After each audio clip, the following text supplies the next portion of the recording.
It's here. The Tush Push. It's here to stay. The Eagles stave off Roger Goodell's unseemly push against the Tush Push. We're here to talk about it. Zack Berman, all the news in studio coming up next.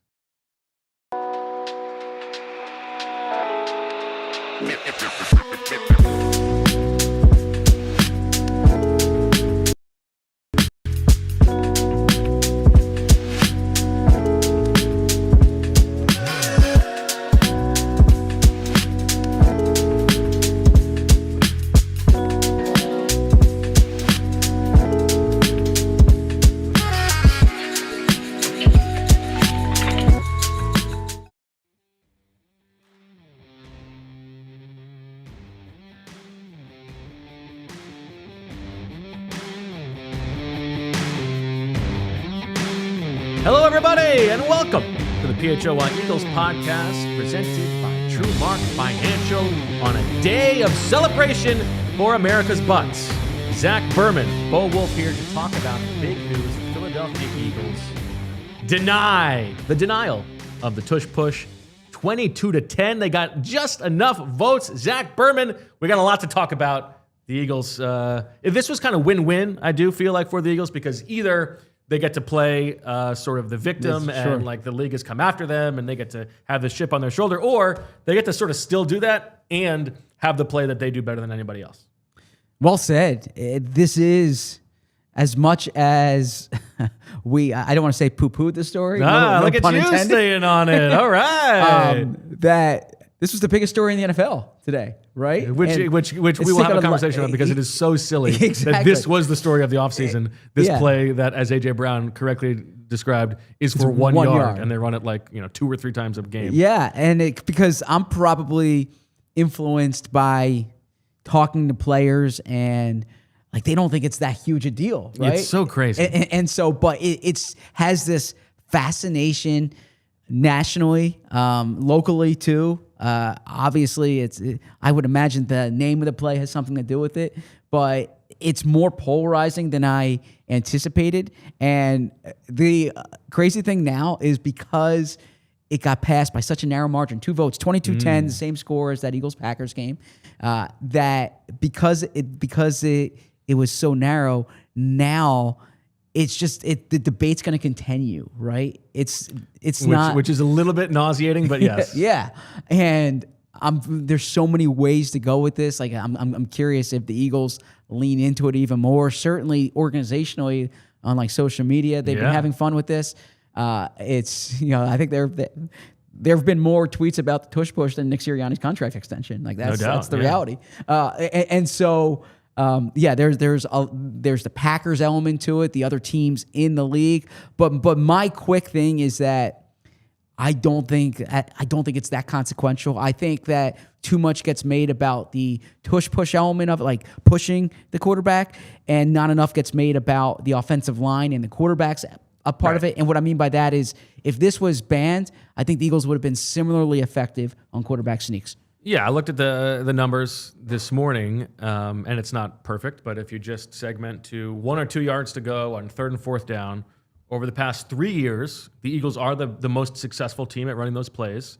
Over that time, it's like 73%, which is not a crazy percent.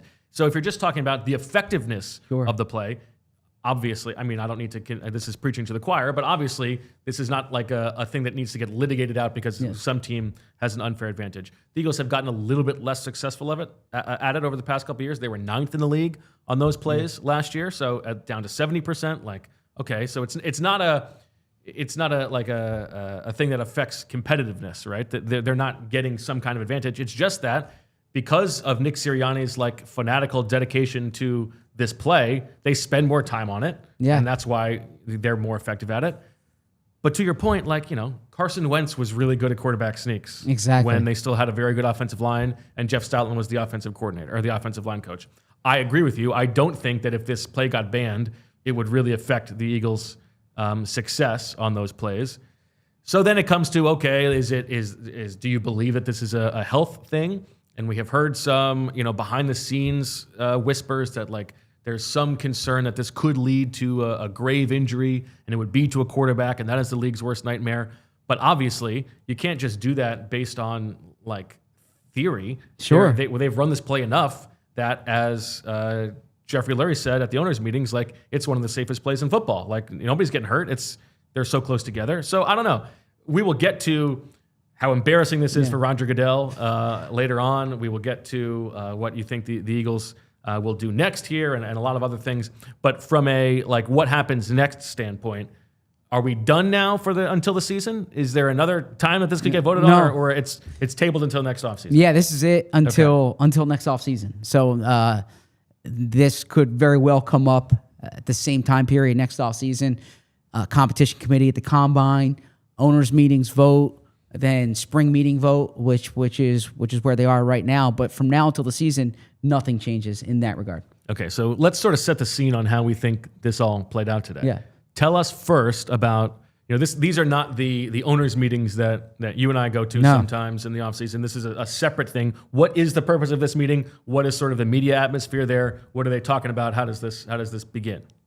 Yeah, good question. So the spring meetings are less heralded than the annual meetings, in that it's not as much of the you don't bring your families, you don't have the big the big party. There's not a yacht measuring contest. This is very much like this is an owners convention and with other top personnel there, and there's important things that get voted upon in addition to debatable, but debatable. But I believe this is the meeting where it was announced a few years ago that the Rams and the Chargers were, what they were relocating. Okay. Right? Like there's often consequential votes that occur here. Okay. There's voting in the annual meetings, and then things often get pushed to this one because either language is rewritten similar to what happened here. Which was the case this one, right? Yeah, or they want more information.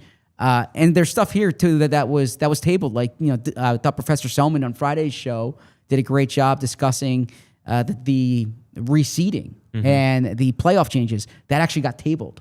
Right, there was an onside kick thing that got added in. There's some at the meetings yesterday. It was announced by unanimous vote that players can participate in flag football at the Olympics in 2028. They announced the Hard Knocks participation. Actually, the Eagles are in Hard Knocks. This is news. Hard Knocks NFC or Hard Knocks in season. NFC East will, so that will debut in December. So you'll see behind the scenes footage from the Eagles. We can get to that later. But so that's listen. I don't want to go too far down this road, Zach. Yeah, but that would be helpful were someone to write a book on next season's Eagles team. To have that kind of behind-the-scenes information. I just am throwing that kernel out there for you. I would be lying if that did not cross my mind.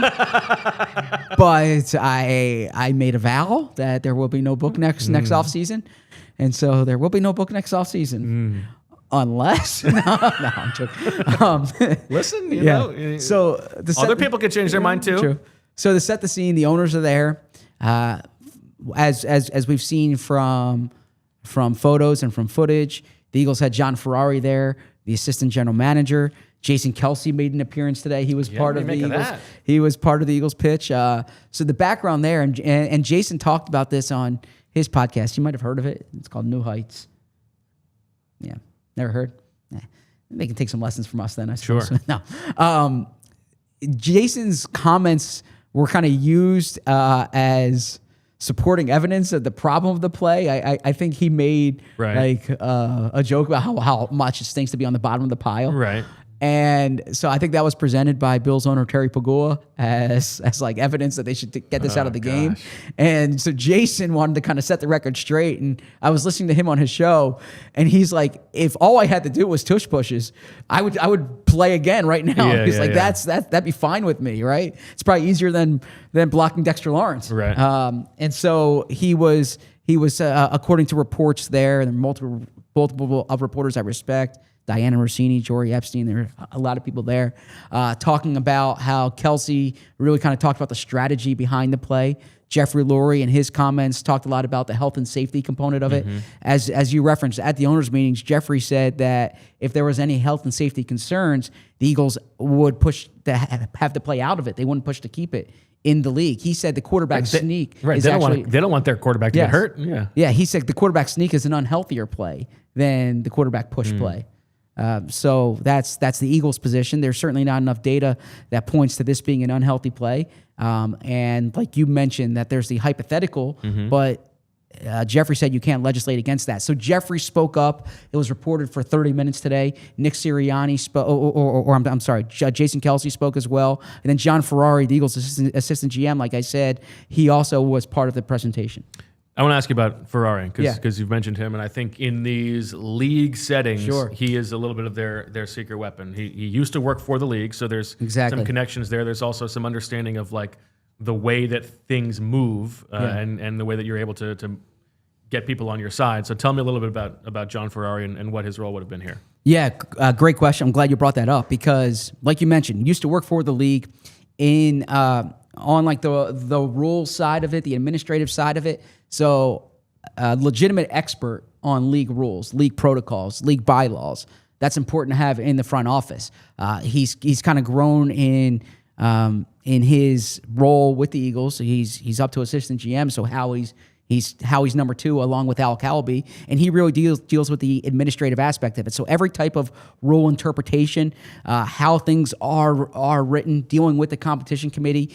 And then like you mentioned, and I think this is important, is that when you have 32 owners or 31 owners, then the Green Bay Packers are represented by a president. We will get to the Green Bay Packers. That you have different constituencies, right? And these things, it's very much like in Congress lobbying for votes. Like there needed to be 24 votes for this to pass today. So then therefore you needed 8 votes against it, right? Right. And so you're kind of lobbying for votes. So there were 10 teams that voted against it. And I imagine there's a lot of phone calls around the league to other GMs, assistant GMs, owners, whoever it may be. But to the point about John Ferrari, Jeffrey Lurie's very involved. We know that. But Jeffrey Lurie's not an expert on all the rules. So oftentimes, before these types of meetings, John Ferrari's like talking with Jeffrey about what the organization's position is going to be. Like Jeffrey ultimately makes a decision, makes a vote, but John will give Jeffrey the background, the data behind it. Jeffrey's very data driven, and so John comes with all of that. And it's also important for fans to know that.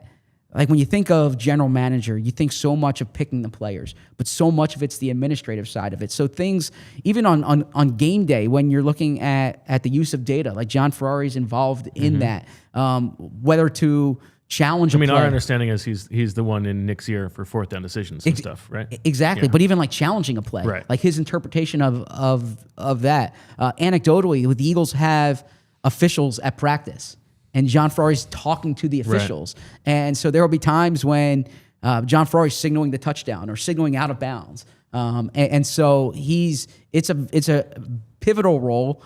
And I bring this up because Jory Epstein from Yahoo Sports posted a photo of Jason Kelce, and like Jason Kelce's there to save the day.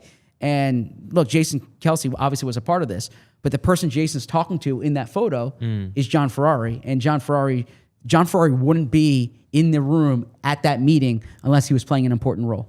Sure, and he knows the kind of language that is going to get owners' ears to perk up, and he might be coaching Jason on those kinds of things. The other thing that is interesting to me about these dealings is like, what is Jeffrey Lurie's power among the other owners, right? Because say what you will about this vote, it is very clearly a thing that is targeting the Eagles, right? And so you think so? Come on. No, I'm asking you. Think so? What? I mean, there is no other honest reading of it. So you think right? if the Titans were really good at this play, do you think it's the Eagles' success or do you think it's the Eagles' organization? Well, I think that it is compounded by the fact that the Eagles are on TV a lot. And so we see this play a lot. There's a lot of discussion about it. It is the team that just won the Super Bowl. So I think it's whether it is perfectly targeted at the Eagles intentionally by everybody, or it's just sort of they know that they're going to be the team that doesn't benefit from it the most. It doesn't really matter, right? It's either on purpose or it's that's the ramification. Well, so here, I shouldn't have mentioned the Titans. They were the worst team in football. Let's say the Detroit Lions. Let's say the Detroit Lions were really good at this play. Yeah. Would there be a vote against it today? I don't know. I mean, if they also called it the tush push and it was on TV as much, I kind of think so. Don't you?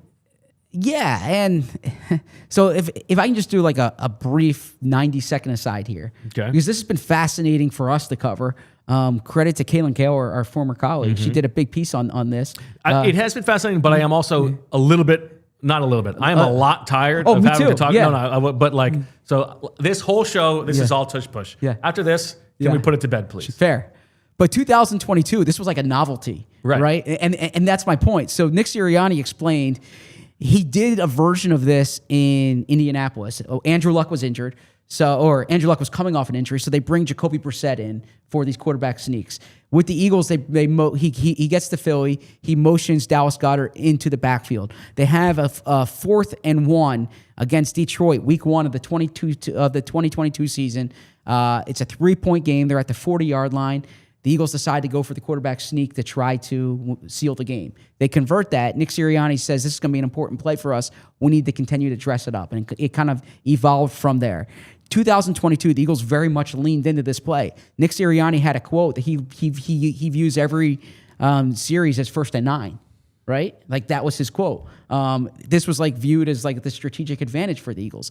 And then, and it was written about locally. It was really just a local story. I thought Kaylin did a terrific job. Yep. I don't know if she came up with the term tush push or if that was said to her, but that was the first time I heard tush push. Oh, really? Was from that. Maybe I don't remember that. I could be wrong. I thought it had been called that, but I could be maybe wrong. so. But she had the good nugget in there about Kelce moving the ball. Yep. Exactly. And obviously the Eagles make the Super Bowl that year. And then since then it's taken on a life of its own to the point that the Eagles have tried to kind of back off they're saying, this is actually a football play and this is trained. This isn't just this automatic play. They rep it a lot. Yeah, Nick says it's not by accident. He takes umbrage to, or he's offended by the idea that this is an automatic play. Right. Exactly. So like the whole 1st and 9 thing, they're kind of backing off this. Well, the irony there is that I actually think that in some cases, like the tush push does work against them offensively because oftentimes they lean too heavily on it. It's like, okay, well, let's get to 1 or 2 yards to go as opposed to, taking a shot downfield. They won the Super Bowl. I'm not either, but I think that I think there are times when they lean too heavily on it. But this goes to your point too, and I heard you talking about it on Anthony's show today, is that like if this was called brotherly shove, maybe like the Eagles wanted that brotherly shove thing. Maybe it. How do you feel about thrust the process that I came up with today? Yeah, but I like that. I mean, but like if it's just a push sneak, people aren't as into it. Yeah. It's a tush push, and they like saying it on sexier. TV. Yeah, it depends on your proclivities. Oh, everybody likes butts. Just so which butts you like. So, but like players push back on this term. The players don't like saying like Jalen rolls his eyes at tush push. There was that he was on the Jimmy Fallon show, the Tonight Show. Okay, and it got brought up to him, and he doesn't like the idea that he runs the tush push, right? Right. And like Jordan Mailata said yesterday, calls it Snoopy, right? He doesn't say it publicly, but we've heard through audio. Yeah. Jordan Mailata said yesterday he hopes it gets banned because he doesn't like the term tush push. Yeah. He doesn't like how people say that. I disagree with this. Yeah. Tush push to me is good. Like, okay, yeah. Jeffrey calls it tush embrace push. the butt. Yeah. Jeffrey calls brotherly it tush push. shove is like way too Madison Avenue marketing. You think so? Yeah, like Nick wanted brotherly shove a few years ago, and it's also like they created it so that they could copyright it. They did trademark it. Yeah, that's come true. on. Tush push is organic, and I don't think that in the sport of football we need to shy away from the idea of butts being out there. They're shoved in our face all the time. But I think because of the name too, it's taken on a life of its own, right? Yeah. Like aesthetically, it's really not that. I hear these arguments how aesthetically unpleasing it is. I hate this argument. Yeah. I mean, is it any different than a quarterback sneak? Like, right. That's the thing. So it's like, oh, here they come. And if anything, it is like it adds to the entertainment value now that it is a thing because when the Eagles line up for a tush push, like the Eagles crowd gets excited or the other team gets excited, like it becomes a moment that, in something on a play that otherwise would not be one. Exactly. But then these national broadcasts, you have. The play. Oh, here they come on the tush push now, right? And so, and the Eagles practice it. They, So you made the point though that like Roger might not like that being like the signature play is the tush push. Yeah, I think he might. He seems very Puritan in his sensibilities about his game. So I think that could be part of it. But I want to get back to the Jeffrey Lurie power thing because there's a friend of mine who often makes the case that like Jeffrey has no power with the league, right? And often gets railroaded in these kinds of conversations. And so for him to have to get 8 other owners, that's it, 8 other owners to join his side. If he couldn't do that, like that would be a bit of a mark against him because this is a guy who has been an owner for a long time, has been a successful owner, is on some of these committees. He should have this power. He was able to flex just enough of it today. Yeah, I mean, I'm not going to disagree with your friend. Like, I don't know the context of it there. He goes a little over the top sometimes, my friend. I think Jeffrey's strength in the league or presence in the league has certainly grown over the past decade plus as there have been some new owners. The NFL historically, because they don't allow corporate ownership, so it's a lot of family ownership. There weren't a lot of new owners during a certain period of time. So Jeffrey was always kind of like the new kid on the block. He's owned the team now for 30 plus years, right? He bought the team in 1994. And you just see some of like the non-family owners who've come in since then. It certainly has changed. Whether you look at, Washington's changed since then, Denver's changed since then, Carolina's changed since then, Tampa Bay's changed since then. Buffalo's changed since then. Jacksonville, Cleveland, the Rams, right? So this has been the Miami Dolphins. This is a different type of league than when it was the Giants, the Steelers, like the legacy family ownership. The Packers. The Packers are a publicly traded team now, but there's been the ownership's changed, and I think with that, you see a lot of Jeffrey's like contemporaries in the league or like the owners he's closer with in the league. It's more probably the owners who've come during the past 20 years, I would say, than some of the longtime family ownership, if that makes sense. Okay. All right.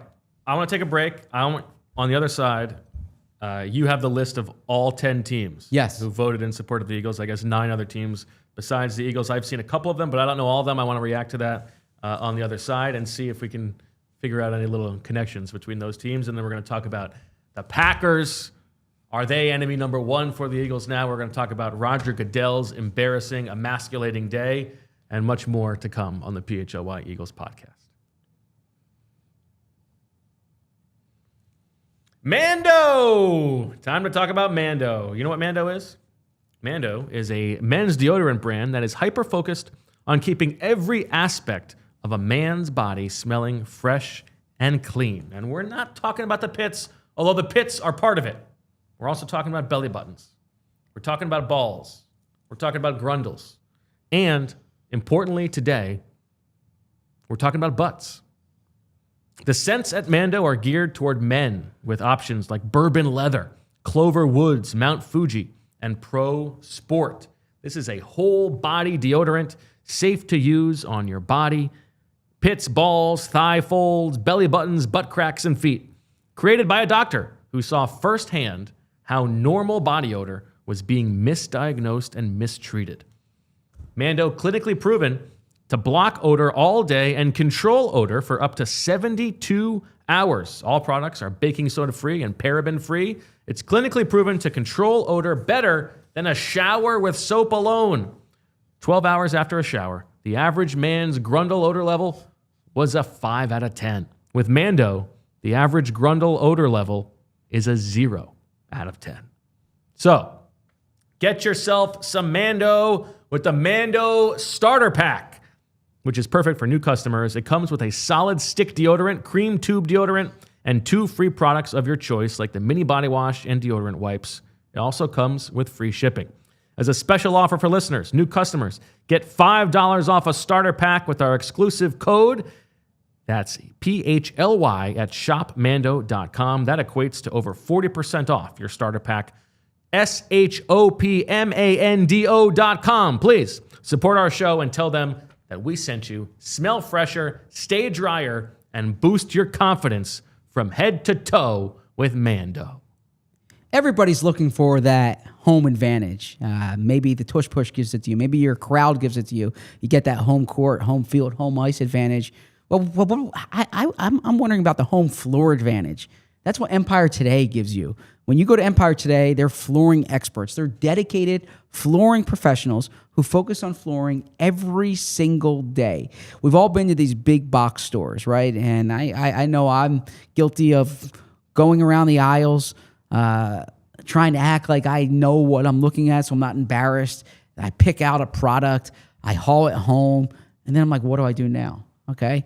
No. Empire Today helps you with that. These big box stores, they don't have flooring departments. They have a person helping you with flooring who may have been doing the sinks yesterday, and tomorrow they're going to be stocking light bulbs.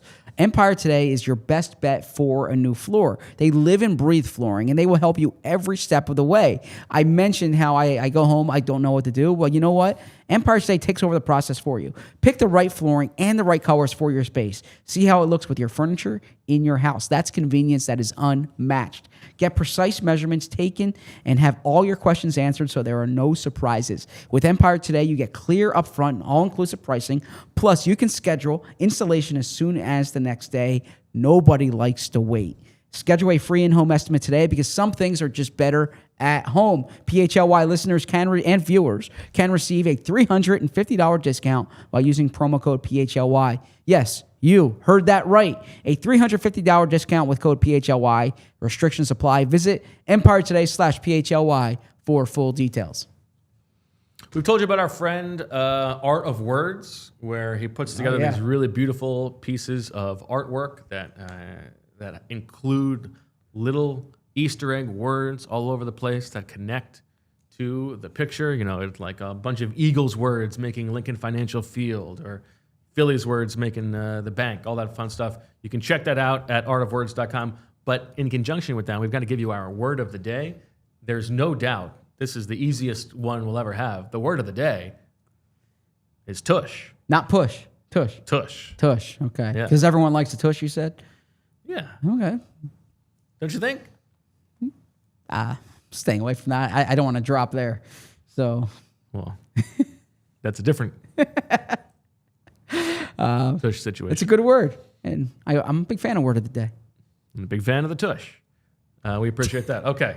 Give me the 9 teams who are on the right side of history, Zach. So first off, this is from Adam Schefter from ESPN, and Adam Schefter of ESPN, by the way, who I can do a quick aside here, won a sports Emmy last night. Oh, congratulations! Congratulations to him, but less so, congratulations, or more than that, Adam Schefter gets to be lumped in with another Emmy winner from last night, the sports Emmys, Eve Wolf. Shout out to Eve Wolf. 2-time Emmy winner, baby. That is amazing. Are you on the say for what, or are you keeping that private? For the no, she was up there on the stage for the Red Sox documentary, The Comeback on Netflix. That's awesome. Best feature length documentary. Well, that is awesome. Congratulations. Yeah. Seriously, Emmys. That's really cool. No big deal. What's she gonna do with the trophy? Well, she's already got one, and she's gonna have 2 now. So that's great. You put it behind you on the Zoom. What a flex that is For the Zoom calls. That's I feel a great maybe flex. she has done it for a Zoom call. Maybe you have before, to. I mean, the Emmy. Absolutely, yeah. The Emmys. That's a big deal. I wonder. You know, it's like the second Super Bowl. How differently do you feel about the second Emmy? Yeah. The first one? But we need post game. Maybe it's more like you, if you feel like you had more to do with it. I don't know, but yeah. So shout out to Eve. Was there a speech involved, or you just accepted? Well, she didn't give the speech. No, but she's up there when the speech is given. Yes. That's really cool. Yeah, that's awesome. Congratulations, seriously. Yeah, that's awesome. She's live streaming that bad boy right as the kids are going to bed. Celebration in the house. I was crying. Were you? Yeah. It's so nice. No, honestly, that's it doesn't take much, but yeah. No, but that's really nice. Absolutely. Yeah. Bucket of tears. Proud brother's an awesome thing. All right, give me the 9. Wait, no. So I want to say that just because Adam's tweet started, NFL needed 24 votes today to ban the tush push, but only got 22. The subject there is NFL, not the Packers. NFL. Yeah. Okay, so I just want to bring that up. Okay, so obviously the Eagles. So so here's are the other 9. Baltimore Ravens. So this one was reported. There's not an obvious connection here, but I do feel like that is an organization that usually is aligned with the Eagles. Yes. These are organizations that think similarly. Well said. Data-driven, tough-minded teams. Yeah. I think Bisciotti and Lurie get along to some degree. Bisciotti's from South Philly. Do you ever when you think of Bisciotti, do you think of Biscotti? You know, at one point I did, before I knew the correct pronunciation of the name. Okay. But yeah, now I think of South Philly with Biscotti. Okay. Also, big cigar guy. Big cigar guy. Yeah, big cigar guy. So. No, you mean he likes cigars a lot, or he likes big cigars, or he's a big man who likes cigars? No, he likes cigars a lot. Like whenever I see him, he's smoking a cigar. That's very funny. Yeah. That's a good bit though, for like Yes. him to just show up like he's. Anyway, Yeah. Go ahead. A good owner too. A good owner. Yeah. Cleveland Browns. Cleveland Browns. Okay, so here you've got Howie calling Andrew Berry nonstop. You got to do this. You got to do this. We gave you Kenny Pickett basically for free. You owe me one. You know, we gave you Cat Hickman. Yes. We let you take some people. You steal my stuff all the time. Do this for me. Yeah. Stefanski, former Eagles intern. Okay, so two Philly connections there Yes. with Stefanski and Biscotti. Yeah. Detroit Lions. Okay, this one also was already out there. This one, you know what? Good on the Lions. Yes. Because, you know, they would view themselves as the other main competitor in the NFC. They could take this opportunity to do something that they think knocks the Eagles down a peg. I think Dan Campbell, you must think, is the kind of guy who would really be embarrassed by the idea of litigating out a play that is really mostly just about who's stronger than the other team. Well said. And he's been on record saying, you know, you have to stop it. You have to learn how to stop it. So if you're gonna be the puff your chest out man head coach, you can't vote against the tush push. Just write down there, circle back to the Lions, because there's one thing they have that no other team on this list has. Okay. Jacksonville Jaguars. Jaguars, that's an interesting one. Okay. You know, we gave you Nick Foles all those years ago. We took it out of the kindness of our hearts to let him go somewhere. This is one where there's not a ton of direct connections. So that's to me that is a good. They moved the needle a little bit. I feel like that's one where they didn't necessarily call in a favor. Kelce or Ferrari or Lurie won the room on that one. You got to understand, James Gladstone views football. This is evolutionary, right? The game is changing. Let's not, you know, it is a beautiful, beautiful thing. If we're going to tell our kids that football is about who's tougher, like, well, you can't take that. I don't know. No, that's a good one. Okay, that's an interesting one. Yeah. Miami Dolphins. Okay, this one, Jeffrey Lurie and Stephen Ross are very close. Exactly. Right. This is like, it's like maybe his best friend among the owners we've heard. Yes. And so like, you know, like Stephen, you got to do me this one. Like, come on. I mean, they run into each other at the same Palm Beach coffee shops or wherever. I'm just trying to think where you'd go. What would be the equal? I don't know. You think Jeffrey and Stephen Ross are going to coffee shops? What's the? No, I don't think. Okay. I mean, unless they have the same yacht barista. Okay, so all right, the same restaurant. You know, they're for sure. Yeah, you know, Jeffrey's or Stephen's going to the bathroom, passes Jeffrey's table. Good to see you. By the way, you know, let's catch up afterwards about that play. But they're down. I think it's more. They're good enough friends that Jeffrey's probably got some dirt on Stephen. And so he's like, Stephen, if you don't vote for this, everybody's gonna find out what you did at the spa. Speaking of that, the New England Patriots. Okay, now I'm gonna tell you why I think the New England Patriots voted for this. Because Robert Kraft hates Roger Goodell. Okay. I pushed this thing off there. Yeah. Interesting. I think Robert Kraft voting to keep the tush push is less about supporting Jeffrey Lurie and more about, I was going to say throwing his finger up in the air at Roger Goodell. I mean, this also, Mike Vrabel has a big role in the Patriots organization. We know that. He's That's true. He's been outspoken about like not voting against it. Right. Yeah. Similarly to Campbell, like, you know, be a man, line up and stop the play. Exactly. Yeah. Okay. The New Orleans Saints. Kellen Moore. This is Nick Sirianni. Like, Kellen, you're dead to me if you don't vote for this. Write that down too as something to circle back to, because that's a very interesting nugget. Just warning you. Okay. That's a little tease for what's coming. I think you're going to tell me that the Cardinals did not vote for it. Is what you're going to tell me.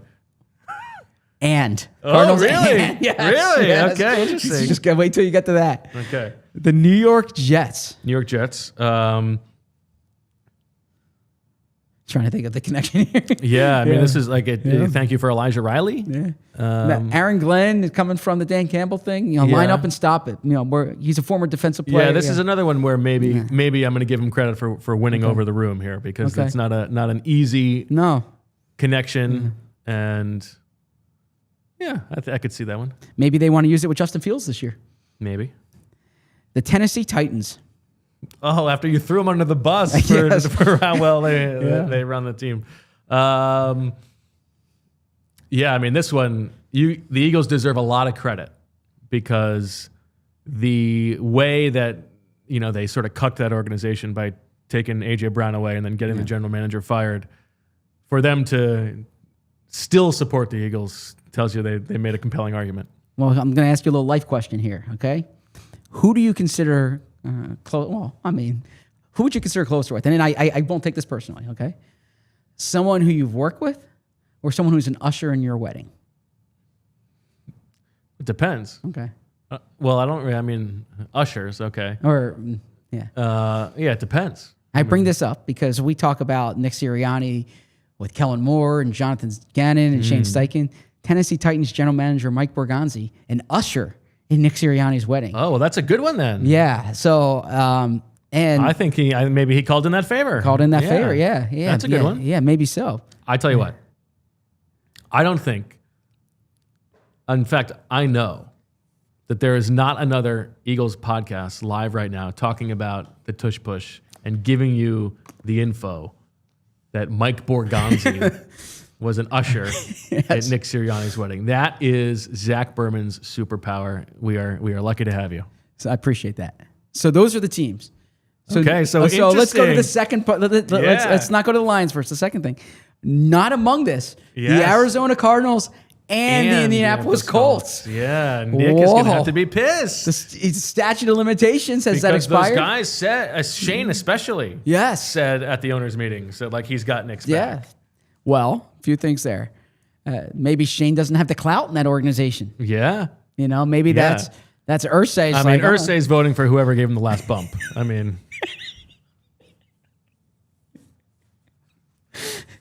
all Roger has to do to get him on his side is just sort of slip him something. So I got a note before this, like, you might, maybe this could be a good short or VOD, something on the Tush Push. And I'm like, this was when I was coming in. I'm thinking we'll probably end up doing the whole show on it. And there might be some shorts from this that we can pull. Okay. I don't know if that's one, but that talking about going viral. That's Jalen smoking the cigar. No. But yeah, so the Colts and the Cardinals don't vote against. So maybe now I know you're of the opinion that Jonathan Gannon might be a little, I don't know whether it's political or I don't want to say two-faced, but like speaks out of both sides of his mouth. I think that's an unfair thing to say that I characterize him as, but okay. Or no, it is unfair. You're right. How'd you characterize him as? I think he could be a little bit of a politician. Okay, yeah. So that's probably better. Yeah, I shouldn't say. Okay. Yeah. So that's how you've characterized him, and yeah, I mean, Nick has been on record saying he knows these guys are going to vote for him. They own him. They got jobs because of this play. Yeah. I think that's what Nick said. Yeah. Right. So in the Colts case, I would imagine that's like the owner being like, yeah, Shane, you don't have the juice, right? Again, I feel like he was distracted by something else. In the Cardinals case, I don't think he was in his right mind. In the Cardinals case, maybe it's that too. Bidwell could be aligning with certain people, but that's really interesting that those two teams voted against. That's very interesting. Is there anybody else who you might have expected to be on the Eagles side who you were surprised was not? Good question here. So I just processed this list on the way over here. I'm trying to think who else spoke up for. Jim Harbaugh. I thought would be on the Eagles side. I mean, I would think the Harbaughs line up similarly.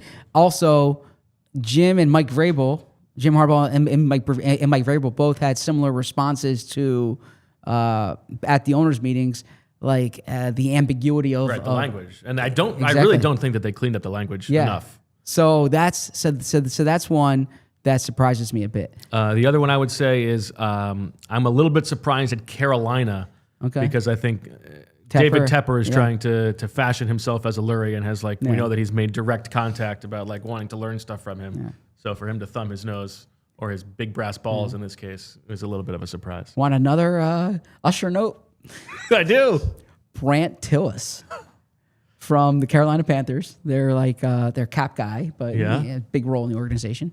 Another Usher in Nick Sirianni's way. And look at a lot of Ushers. He had the groomsmen, which were his brothers and his best friends, then ushers. And now, at the time, God, Nick's going to be watching. I don't know. I doubt Nick's going to be watching this. Nick's going to be like, Zach, I need to get that restraining order against you, man. Yes. No, Nick got married when he was with Kansas City. And or he had just left Kansas City. He had just left Kansas City. And, of course, remind us all, the people who may not remember as well as you do, where he met his wife. At an apartment complex in Kansas City. And so Brandt Tillis and Mike Berganzi were on that. They were young guys on that staff in Kansas City when Nick Sirianni was there. Okay. There was I believe there's a prominent media member who was actually floating around Kansas City's complex at the time too. Can you guess? Floating around? I don't know. I shouldn't say floating around. No, worked for the Chiefs at that time, but I don't know how long he was there, but. Just if you match bios, can you guess a media member? Someone who I think does a terrific job. I have a lot of respect for him. He comes off really well on television. I can learn a lot from his presentation. Has good info. Has good intel. Two can you name? Huh.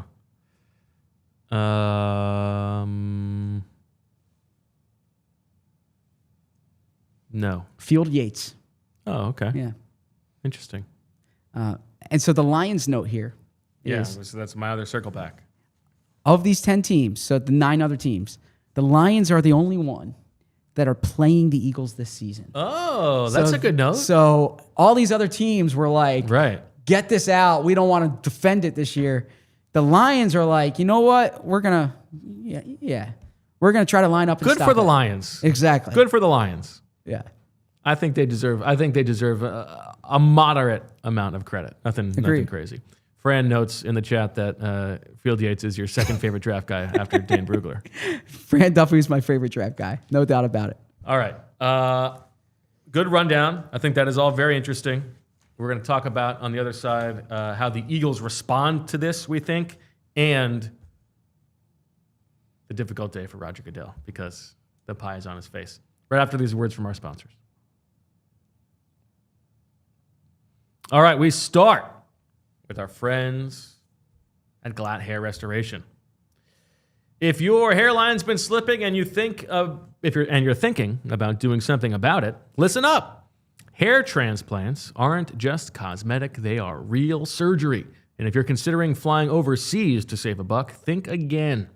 At Glatt Hair by Morgan Stern Medical in Bala Cynwyd, you're getting care from board-certified surgeons with over 30 years of experience. They follow strict U.S. safety standards and deliver results that actually last. And here's the best part. You can text them a photo of your hair right now, and their team will take a look and let you know what options make sense for you. No pressure, just expert insight. Skip the travel, skip the risk. Get real care from a trusted local team. Text your photo or call 610-980-4000 or visit glatthairmm.com. That's GLATHAIRMM.com. That's Glatt Hair by Morgan Stern Medical. Let's get that hairline back in the game. I mentioned those owners going to the coffee shop, and you know what? Maybe they don't see each other at the coffee shop because they're cutting out that daily coffee habit, because when it comes to spending, sometimes it's out of sight, out of mind, and they have rocket money and they looked at their spending and they're like, I'm spending too much money here. Or perhaps they're looking at streaming subscriptions that add up fast without noticing. Rocket Money helps you spot patterns so you can do better, so you can do something about them and keep more money in your pocket. With prices going up on just about everything lately, being smart with your money is not just a good idea, it is essential. But managing subscriptions, tracking spending, and cutting costs, it can sometimes feel overwhelming.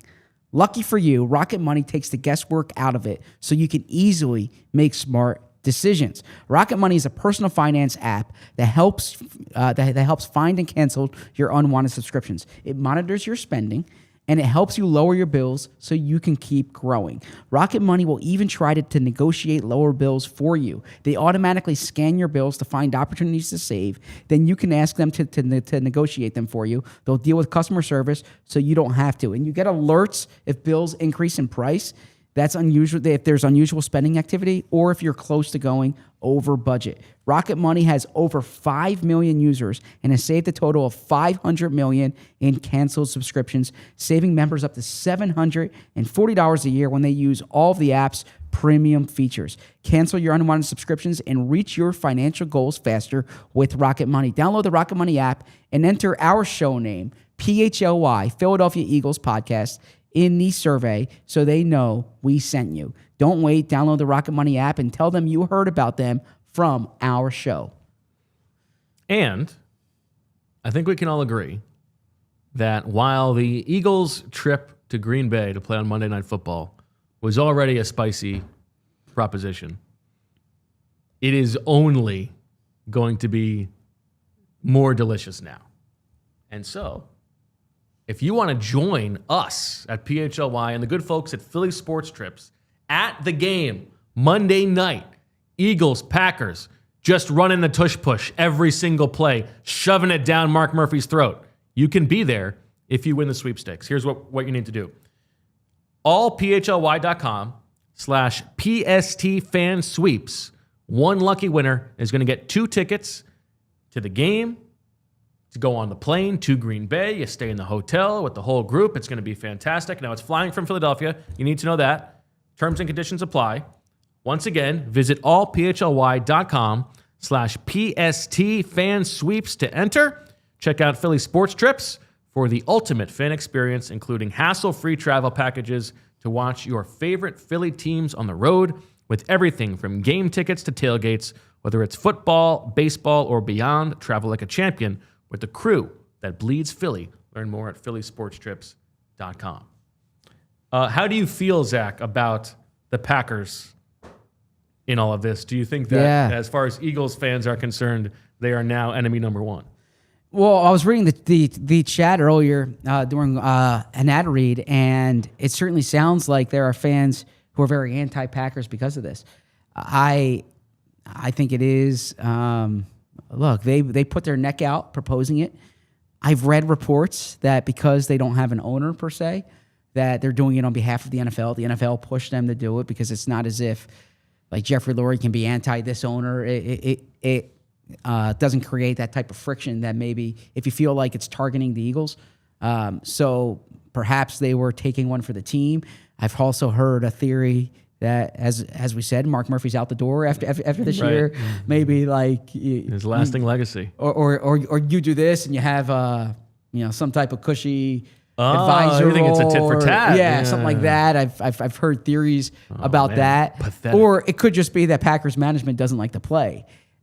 I certainly understand it if Eagles fans are against the Packers because of this. I disagree with you and some others that like this is an anti-Eagles sentiment, but certainly like this play is popularized by the Eagles, and my point is invalidated a bit by I mentioned this is the third time I mentioned Jory Epstein. She does a great job, and she was talking to Jerry Jones, and Jerry Jones said, and I'm paraphrasing here, maybe. I'm not like anti the tush push. I just don't want the Eagles to get an advantage. And it could very well be the Packers lost the Eagles twice last year. They lost them in the playoffs. The Eagles are the heavyweights in the NFC. And it's like anything you can do to try to take that away, you try and do it. I think it is very embarrassing for the Packers. I think it is emasculating for Roger Goodell. I think, the irony here is so much focus on the Eagles tush push when it is, in fact, Roger Goodell who has shown his ass. Yeah. Why he cares about this play so much, I agree. I will never know. Yeah. For a while now, he has been trying everything he can to get rid of this play. He's calling in favors. And yet, the commissioner of the NFL doesn't have enough clout with these guys that he can get it banned. It is pathetic. He should be ashamed of himself. And one of two things is true. Either he is a genius, and the idea that we've had that they just want this discourse to take over the entire NFL offseason to distract from things that are actually more important, maybe a little bit more untoward that are going on in the NFL. I think that is a little bit marginally possible. If that is not the case, he should retire out of embarrassment. It's truly pathetic. Yeah. It's truly pathetic. And I think that there is a really nice narrative here that on the same day that he gets rebuffed on this, the owners decide they're not going to even worry about renewing his contract yet. They'll talk about that another time. Oh, is that what happened? Yes. Oh, I thought he got the contract extension. I saw that they decided to table that. Oh, so maybe, yeah. So to that point, the fascinating thing about this to me, if there's anything, like the inside baseball of it, is that my understanding, and I could be wrong here, my understanding with a lot of these votes is that it doesn't even get the vote if they don't feel they have the votes. Right. Right? And like the Eagles, for all those years, the Eagles were trying to change the helmet thing and change these rules, and they would bring it up, and then they would and then they would rescind it because they don't feel they have the votes. And for what you said, you don't want to be the team that proposes something and then you can't come through. It's like once you show your cards, really embarrassing. You have to do it. And listen, all of the reporting heading into this was this is probably going to pass. Yeah. You know, I'm not guessing at what sources are, but you would imagine that that's coming from the league office. Exactly. Right? Yes. They thought they had the votes. Yes. Surprise! Yeah. Surprise, bitch! Well, you're right. I lived. It's the meme. Yeah. It's like it is so pathetic for Roger. He must be furious. Yeah. I mean, you're absolutely right, and I understand. I can sometimes be idealistic and naive. Like I don't know how all this stuff works, but I do know that there's a lot of lobbying and politicking, and this guy calls this guy, this woman calls this, because it's everyone's calling each other to try to kind of figure it out. And yet the league has a sense of oftentimes voting is like a formality, right? And so the reporting, I don't discredit any of the reporters. Like they're being told, this is going to get overturned. Right. Their expectation was that it was going to pass. Exactly. So perhaps Jeffrey Lurie gave this impassioned thing and it swayed the votes, or Jason Kelce comes in, or John Ferrari says, like, perhaps that's what it is. Or perhaps the league didn't have the votes that they didn't have the juice that they thought, and that they misjudged it. But yeah, you're not supposed to, from my understanding, have something go to vote and then kind of walk back without your pants on, so to speak, right? Like with your ass showing. Yeah, like you push it to the finish line, like you bring it there because you know it's going to get there. It's kind of like, I mean, this might be a bad comparison, but it's like you don't propose to the woman unless you know she's going to say yes, because then I'm always like the people who go on these vacations and propose. What do you do the rest of the vacation? And she says no, right? So you have to know she's going to say yes. So you don't bring it to vote unless you know you get the votes. So that surprised me. It's really delicious for someone who's been tired of Roger Goodell for a long time. Do you buy that Packers theory? Loser. Do you think the Packers feel staunch about this, or do you think they did it on behalf of the league? I bet it's probably a little bit of both. I'm sure that they support the banning of it, but to be the team that actually proposes it, maybe this was Roger calling in a favor. So, and as you said, like in Schefter describing the teams, he doesn't say the Packers, he says the NFL. Yeah. It's really funny. Yeah. And from an Eagles fan standpoint, to be like, we won the Super Bowl, amazing. Yes. Then the league is so upset about us winning the Super Bowl that they're coming after us. They're going to try to change a play just because we are bigger and stronger than everybody else. They're trying to change the rules of the game. That's annoying, but even in and of itself, it is a pat on the back to how good we are. And then they failed, and we were still able to push them off. I mean, it really could not be better for Eagles fans. What's your read on what happened? Because you tend to have a good sense of this stuff. I don't know. It's that's pure speculation, but it's funny. I mean, there must have been like undecided voters, 2 to 4 swing voters, right?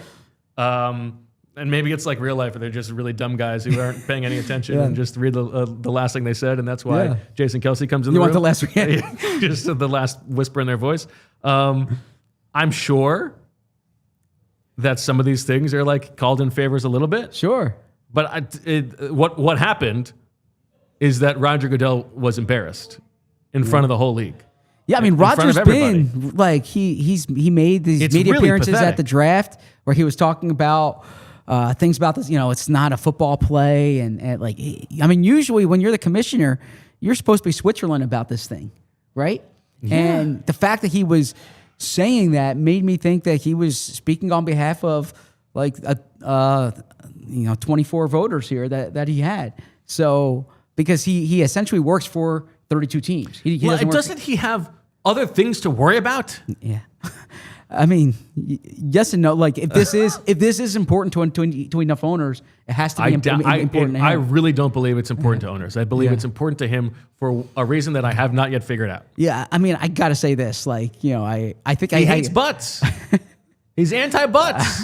I think I said earlier they discussed like real. When he was a kid, here's what happened. When Roger Goodell was a child, he had a slightly bigger butt than normal. And some kids called it out. Yeah. They gave him a nickname. When he was in 3rd grade, he was Big Butt Roger. And ever since then, he's been anti-butts. Any discussion of butts has been untoward for him. And so for him to have overcome that bullying when he was a child and grown to be the commissioner of the NFL, he's making $50 million a year or whatever it is, more money than he could ever have, wasn't enough. He needed to litigate butts out of the world. And when the butts came to the NFL, he said, that's enough. I got to get rid of this. It's been a story his whole life. And even then, couldn't get it done. Really pathetic. Big Butt Roger can't make it happen. That's an interesting theory. I don't know if that's the case. Call him Roger Goodbutt. If I truly think about this, I don't think the health and safety stuff comes up to snuff. Like there's just not, the reason why you look at data is because like it guides you, and there's not data that suggests this.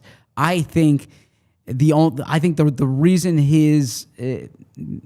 because it is a high percentage play, and if more teams do this and they're as successful at it, perhaps it does take away from the aesthetics. But as Jeffrey Lurie said, there was a time when the forward pass wasn't considered aesthetically pleasing. But if you're watching a game and let's say there's a team that's like, you know what, I'm just going to try to get 2 yards, 3 yards, and just matriculate down the field this way. Like, what's the slippery slope to that? That's the only logical thing I can think of is that the same way that baseball at some point like took the shift away because they were saying it's taking away from the quality of play. Perhaps they saw a future where maybe there's a bad passing offense, or teams are good enough at this that they don't get 1 yard, but they get 3, and that it becomes like a 3 yard and cloud of dust type thing. I can't think of it logically, but to me, like that's football, and everything evolves. Like we've seen it. This was the whole thing on New Heights. On New Heights was the 92%ers, right? This was once a 90+% play for the Eagles. Right. That's now, as Jeffrey Lurie said at the owners' meetings, they need to get better at it, right? There are teams that are going to figure out ways to defend this. Certainly, we saw officials call it in different. They were throwing more flags on the Eagles, right? Again, that's Rodgers' behest, right? Yeah. So I think this is going to continue to evolve. Yeah, there are arguments that I can get behind. Mm-hmm. If you think that it's unfair to be able to push the ball carrier, like it used to be, I think that's a fine argument. Maybe you shouldn't be able to push the person with the ball. Everything is so offense tilted anyway. Do they need this extra push? Probably not. But that's not what this is. They're singling it out at the line of scrimmage, so it's very specifically this play. I think I would have been open to that. Maybe you want to tell me, this is not the argument they're making, but maybe you want to tell me it's a difficult play to spot. Yes. Like it's difficult to litigate from that standpoint. We want to be precise. We are not able to be precise on this, but again, then you're just going to do a quarterback sneak, and that's not going to be that much easier. There are arguments to be made. They are not making those arguments. It's so silly and focused on the aesthetics of the play. It's not a football. Of course, it's a football play. Yes. It's more of a football play than a Hail Mary. Yeah. Like, this is what football was invented to do. Also, are you going to take out the quarterback kneel? Like, that's not a play, you know. So now you didn't answer the question that you asked me, and you have probably a better sense of this than I do. What do you think the sentiment for the Packers will be? Do you think they join the Cowboys and the Giants and the Commanders as chief rivals now because of this? Oh, I think so. Okay. Yeah, I think I would, no doubt about it, the Packers, I think, are the number one out-of-division rival for the Eagles right now. Interesting. Don't you think? And by the way, let's talk about it more, Zach. In overtime! Hit it a little early. That's okay. My bad. No, not you. Oh. We weren't on top of it. Oh, sorry. We dropped the ball. It's okay. So let me ask you, that game... Did you ever think we would have such a newsy show on May 21st, Zach? No, I mean, this week has turned in, it's like, I got to say, Sunday night, I'm not like a Sunday scaries guy. Is that the term? Is that the term people use? Yes. But this job, it's not a new job anymore. This job's kind of changed things up in terms of like, all right, we have to have something to talk about every day. So Sunday night, I'm like trying to figure out like what's the show's going to be. We've had Monday, Nick Sirianni contract extension. Tuesday, Jalen and Nick talk. Wednesday, like our ideas. We've been able to push ideas, keep them in the holster here. But that game, that as you said, viewers can sign up for our contest to join Phillies. There's going to be Eagles fans there with Philly sports trips. PHLY.com/PST fan sweeps. Yeah. Do you think that's Tush Push week? And do you think the Eagles do anything? Do you think like Nick Sirianni, who is? Do I think they should call it Tush Push on their first offensive play from scrimmage? Yes, I do. Okay. Do I think they will? No. Do you think they lean into it more in that game? And Nick's like, hey, we just scouted this out. We think this is going to be. Here's what I will predict. I don't think they're going to go overboard on it, but at some point, they will line up for a tush push. The crowd will boo. They will convert. I'm guessing in this situation, let's say it's for a touchdown, and then Nick will do the ear. Nick will cup the ear after a successful tush push conversion. Allen Iverson style in Lambeau. That's a good prediction. It's a good prediction. And Nick will be absolutely right to do so. Yeah. Do you think percentage-wise... The week heading into that game, they should not feed Nick. Yeah. They should keep him caged up in a dark room so that he can be at his absolutely most unhinged on the sideline for that game. Yeah, they should say, there should be like, the fake headlines. And they're like, there's a story out there that... Matt LaFleur and Jordan Love are the best quarterback-coach combination, the coach-quarterback combination in this game, and that I saw someone in the Packers locker room say Frank Reich is doing a bad job at Stanford, and then they plan a question in the press conference. Nick, there was someone in the Packers locker room who said, is Mount Union even a football program? And you just get Nick's blood boiling. Here's the latest rankings of the most attractive NFL head coaches. LaFleur's at the top. Yes. Yeah. There was, you show the pregame interview and they say, Larry Karras once said, players not plays. And Matt LaFleur said, who? Oh gosh. That's and good. Then it just becomes personal. Yeah. Ooh, I like that. Yeah. I like that a lot. Now, I'm seriously though. Do you think the Eagles run this any more this season than they did last year? Not really. Okay. And I think there's no reason for them to. I think it's about par for the course. I think what you said about, I think they're going to dress this up more this year. I think they're going to have different variations of it. I think they're going to lean into the idea that, hey, you think this is automatic? Like this is a football play, and we're gonna have this play action off it, and we're gonna have this end around off it, and last year they were going mainly to the left side. Maybe they go behind tackle a little more. Maybe there's like different things they can do from it. To me, what they should do now is, I think they, which we saw today, like them, puffing their chest out on social media, which they deserve to do. I think the more that they embrace it now, like we are the tush push team, the tush push is us, the more next offseason, it makes it even clear that to go against this play is to specifically target us. Sure. Okay. But hey, I like the point you've had though, that this is, and you said this on Anthony's show, and you referenced it a bit earlier, but you didn't kind of get fully into it, is that when you win the Super Bowl, you can't play that nobody, like everyone's against us. Right. You can't do that, And I even asked Nick yesterday, one of the questions I had for Nick is that, how do you manufacture that friction, right? This is it. Like, hey, the league doesn't think we earned this, right? Do you think that's going to be the talking point for them? I think, that's why it is a win-win for them. Yeah. I think if it had been banned, I think they would have been in great shape just as much, because they'd get to point to this. Yeah, I think this is something, I mean, you know how sports works. Yeah. Whether there is a slight or not, if it's perceived and you can use it, they'll take it. And so, I think absolutely this will be something that I don't think they will do it publicly too much beyond, today. Maybe the next time Nick talks, depending on how soon it is, he might say something about it.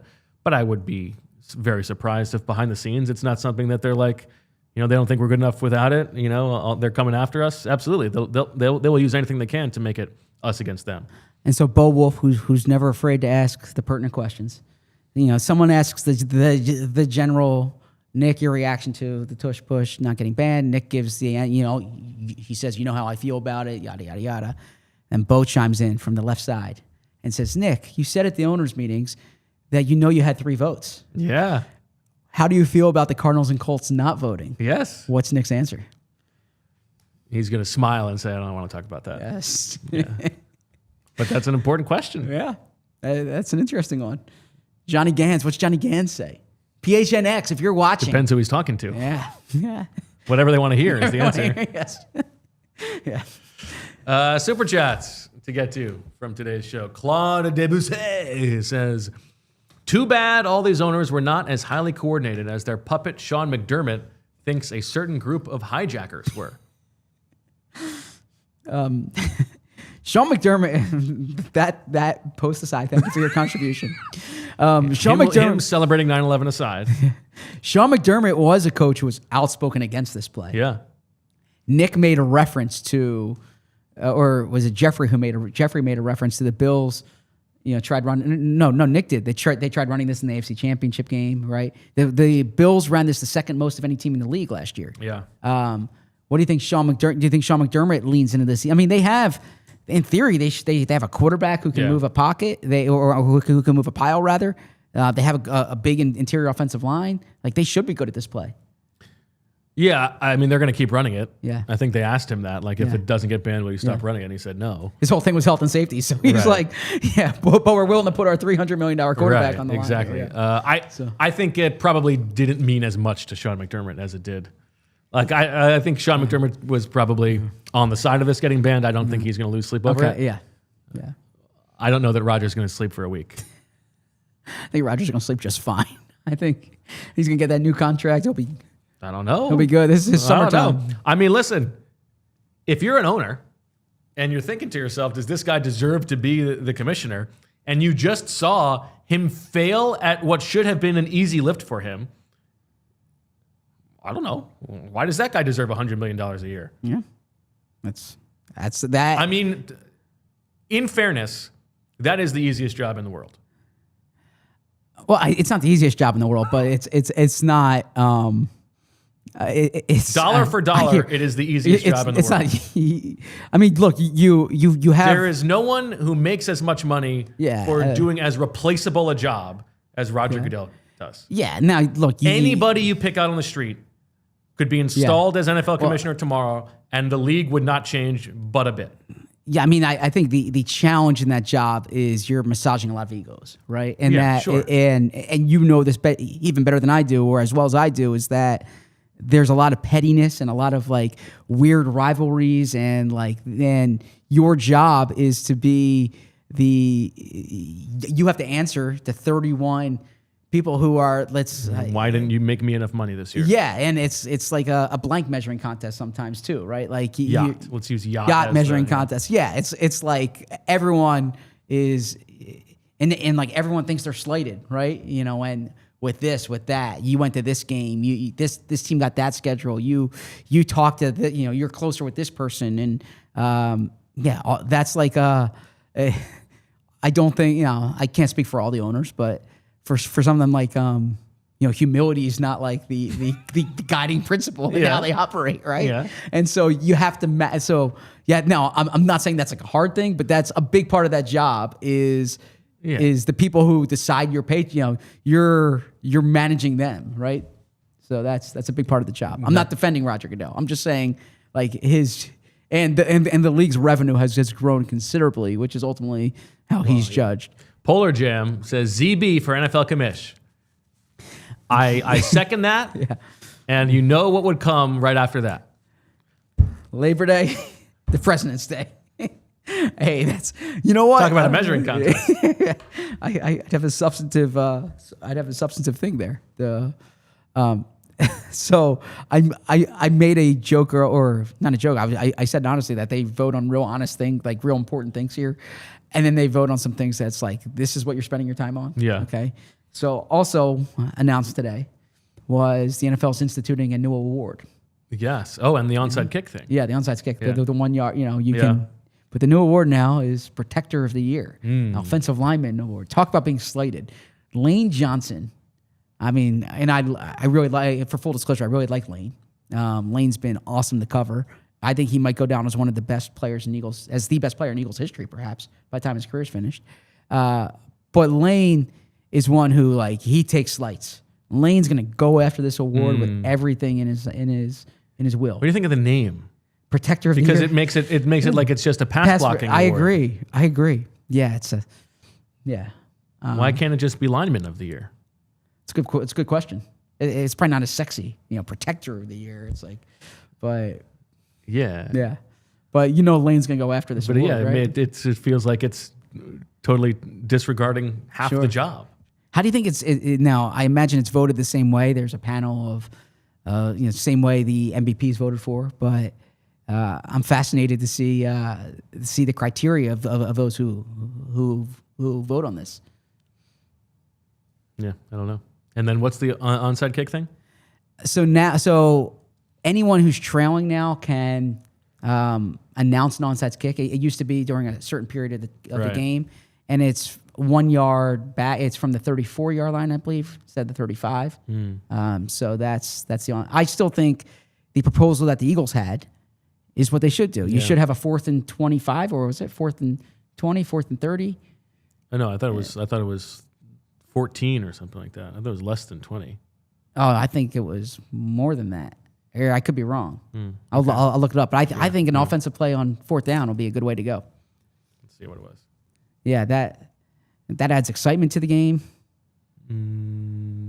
I guess Google is terrible, and so it's harder to get these results. And then, we spoke earlier. The other big thing was the Eagles calling Kelce in, and I mentioned how Kelce felt his comments were misconstrued. But what's interesting, too, is Kelce, even though he was ostensibly there to lend clarity to it, the fact that he walked in with Jeffrey Lurie, the fact that he is, and he played for the Eagles, he was very much viewed as like the Eagles' star witness in this, and it's being characterized as like Jason Kelce helped push this over the finish line, pun intended. So I think Jason Kelce's legend in Philadelphia grows after this as well. 4th and 20. 4th and 20 from the 35 or from So I think it is impossible to use Google right now. I think they should just institute that as instead the onside kick. Yeah, I agree with that. We have one more here. One more super chat from Bort. How has the Wolf household historically played man-to-man adjusted to the new zone-heavy scheme of parenting? Today's the 1 month birthday for Leah. It's been a wonderful month. Yeah, we've been doing very well. Knock on wood.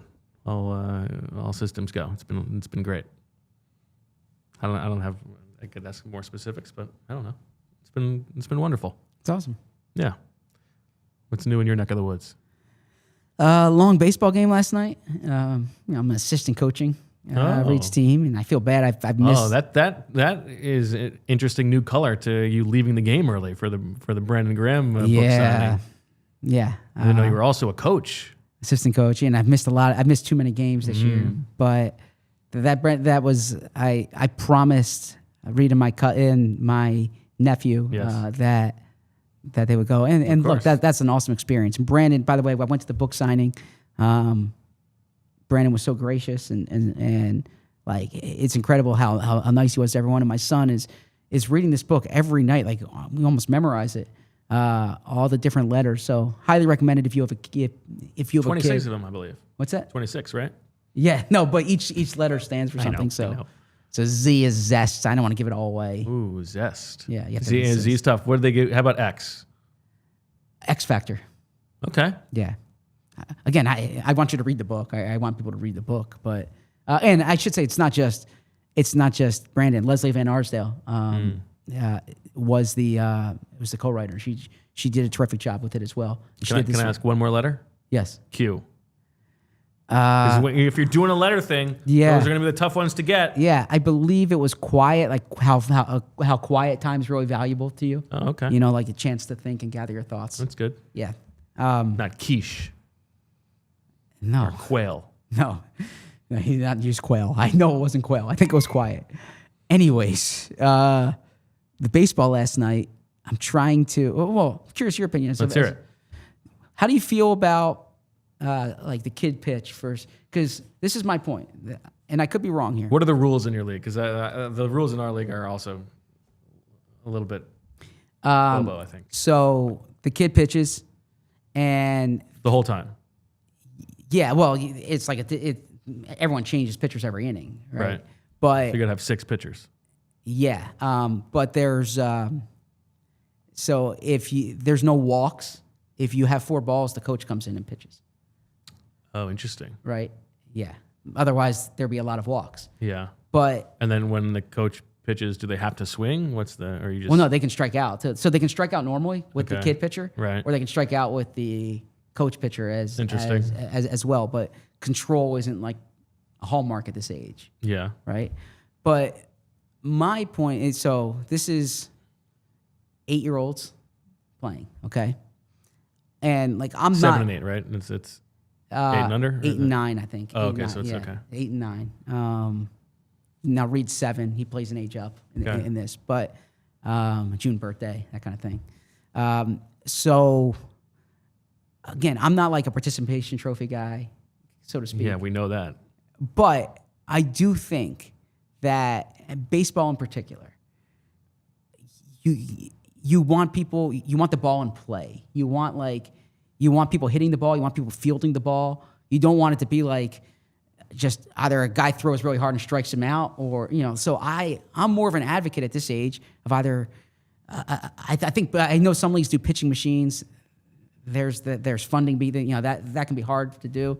I think it should be like coach pitch up until a certain age, because I want to promote movement. I want to, there's so many times when like the guys are just in the field, just, I don't want to say lollygagging, but like I want the ball in play. And kids at this age, they're like hearts are broken when they strike out, and that's a very real thing. You have to learn to get out. You have to learn to strike out. But I want, the purpose of when a kid pitches is you're trying to get the guy out. When a coach pitches, you're trying to pitch the contact.